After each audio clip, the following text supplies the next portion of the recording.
Hello বন্ধুরা, welcome back to my channel Sonali ব্লগসে আপনাদের সকলকে স্বাগত। আর বলবেন না, সকাল থেকে তো ছেলে কলেজে বেরোবে, আজকে পরীক্ষা আছে, ওর জন্য রান্না বান্না করতে হবে সেই তারা। আজ 3 দিন ধরে কাজের লোক আসছে না। আমার মাথা না খারাপ হয়ে যায়, পেরেশান হয়ে যাচ্ছে আমি বন্ধুরা। কি বলবো আপনাকে, একে ছেলে বেরোবে তার তারা, বর বেরোবে তার তারা, এই করব ওই করব, ছেলেকে আলাদা করে রান্না করে দেবো। মানে যে আমি কোন দিকে যাব না আমি বুঝে উঠতে পারি না বন্ধুরা। এখন বাজে ঘড়িতে 2:30। আমি চলে এসেছি আপনাদের সামনে।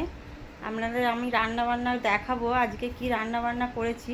তার আগে কিছু শেয়ার করি আপনাদের সঙ্গে। আমি তো বাড়িতে একা, হ্যাঁ, কথা বলবার তো লোক নেই বন্ধুরা।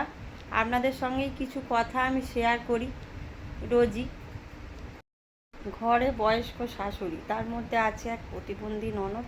কি বলি আপনাদের বন্ধুরা, হ্যাঁ, তাদের পিছনে করতে করতেই তো আমার সময় শেষ। হ্যাঁ, কি বলবো, শাশুড়ি তো 3 তলা থেকে 1 তলা পুষতে পারবে না। হ্যাঁ, আগে আগে পুষতো বন্ধুরা, মিথ্যে কথা বলবো না। আগে আগে আমার শাশুড়ি কাজের লোক না এলে পোঁচাপুঁচি একটু আধটু করে দিত, একটু উনি করতো, একটু আমি করতাম। কিন্তু এখন তো আর পারে না বন্ধুরা, কি করব, আমাকেই করতে হয় কাজের লোক না আসলে। সেই 3 তলা থেকে 1 তলা পর্যন্ত পৌঁছায়, নিচে 2টো ঘর, উপরে 2টো ঘর।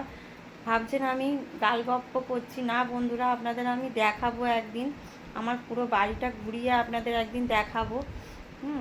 আজকে তো সময় নেই, ঘড়িতে 2:30 বেজে গেছে। হ্যাঁ, কি করব, চলুন তাহলে যাই রান্নাঘরে, শেয়ার করে দিই আজকে আমি কি রান্না বান্না করেছি। বেশি কিছু করতে পারিনি বন্ধুরা, এত কাজের মধ্যে এই অল্প কিছু করেছি, দেখাই চলুন আপনাদের।